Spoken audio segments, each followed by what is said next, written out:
Magandang araw po. Pag-asa Weather Update. Alamin ang lagay ng panahon ngayong araw na Sabado, November 18, 2023. At latest update sa low pressure area na binabantayan sa loob ng Philippine Area of Responsibility.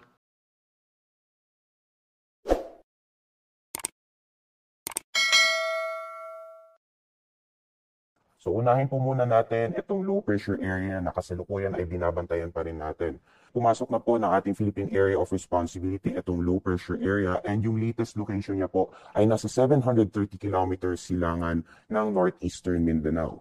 So kung makikita po natin sa ating satellite image, yung mga kapal na kulapan, dulot po ng trough or extension nitong low pressure area ay nakakaapekto na po sa malaking bahagi ng Visayas pati sa Mindanao. Kasama po na epekto nitong shear line, posible po makaranas pa rin ng mga pag-ulan sa Bicol region, sa buong Visayas, pati na rin sa malaking bahagi ng Mindanao area. So patuloy po yung ating paalala sa ating mga kababayan na as much as possible po, pag-antabay po tayo sa mga heavy rainfall warnings or advisories na ilalabas ng Pag-asa. Although sa ngayon, mababa yung tsansa na itong low pressure area ay magiging isang ganap na bagyo, posible pa rin po itong magpaulan sa malaking bahagi po ng ating bansa sa mga susunod na araw. So continuous po yung monitoring natin patungkol dito sa low pressure area.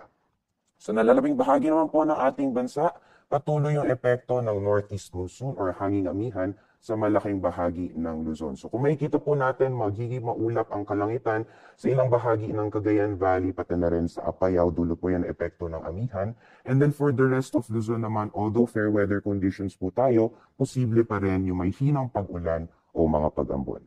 Alamin naman po natin ang magiging lagay ng panahon sa Luzon. So patuloy pa rin po yung epekto ng northeast monsoon at dadala pa rin ang maulap na papoy na may kasamang may hinang mga pag-ulan sa Batanes, Babuyan Islands, pati na rin sa Cagayan as well as parts din ng Isabela. And then for the rest of Luzon or large portions ng Luzon, generally fair weather conditions po tayo, ngunit posible pa rin po yung may hinang pag-ulan o mga pag-ambon. Para naman po sa ilang bahagi ng Mimaropa, pati na rin sa Bicol region, asahan po natin makakaapekto itong low pressure area habang papalapit po ito sa ating bansa. So mostly around sa Kalayaan Island, sa Palawan, pati na rin sa ilang bahagi ng Mimaropa as well as Bicol region, asahan po natin yung mga kalat-kalat mga pag-ulan, pagkidlat at pagkulog bukas. Then sa mga temperatura naman, sa Nawag maglalaro mula 24 to 32, Baguio naman 15 to 25 degrees Celsius at sa Tuguegarao 22 to 28 degrees Celsius. Sa nalalabing bahagi naman po ng Luzon for Metro Manila, 24 to 32 degrees Celsius,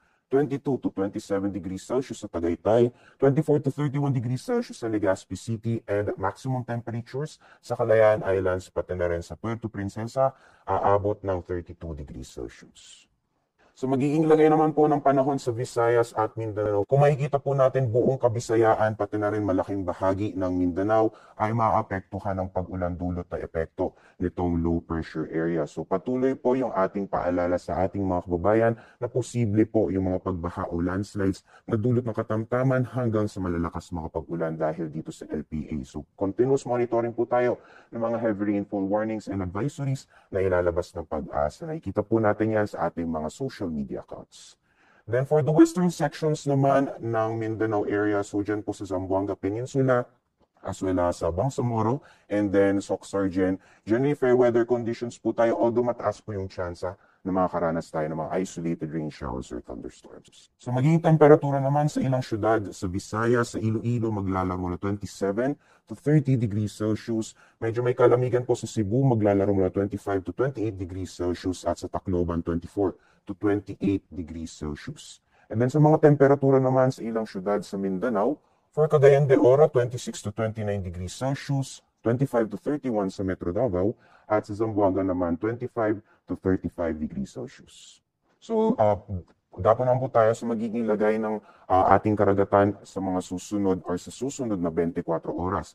Currently, nakataas po yung gale warning sa ilang baybayin ng ating bansa dahil po sa epekto ng northeast monsoon. So, yung malalakas na hangin na dulot po itong hanging amihan ay nagdudulot po na matataas na pag-alon sa ilang bahagi po ng ating bansa.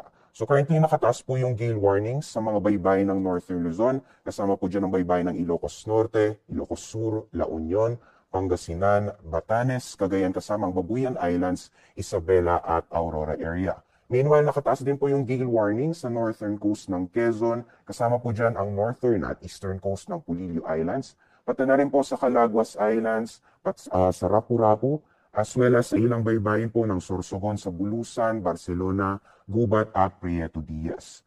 Nakataas din po ang gale warning sa northern at eastern coast ng Catanduanes, pati na rin sa northern at eastern coast ng Northern Samar at eastern coast ng Eastern Samar. Kaya patuloy po yung ating paalala sa ating mga kababayan, lalong-lalo na yung may mga maliit na sakyang pandagat na kung maaari, dahil inaasahan po natin na matataas na pag-alon sa mga nasabing baybayin, ay kung maaari ay huwag po muna tayong pumalaot.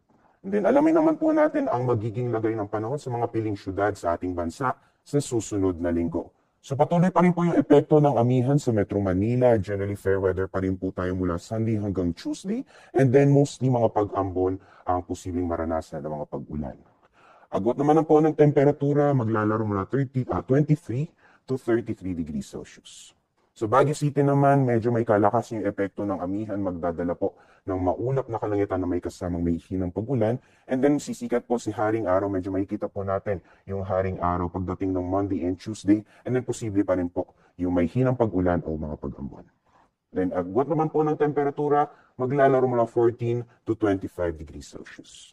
Then for Legazpi City naman, from Sunday until Monday, patuloy pa rin po yung epekto nitong shear line, pati na rin ng low pressure area. So asahan pa rin po natin yung mga kalat-kalat, mga pagulan, pagkidlat at pagkulog. And then pagdating naman po ng Tuesday, mostly yung amihan naman magdadala ng maulan na panahon over Bicol region.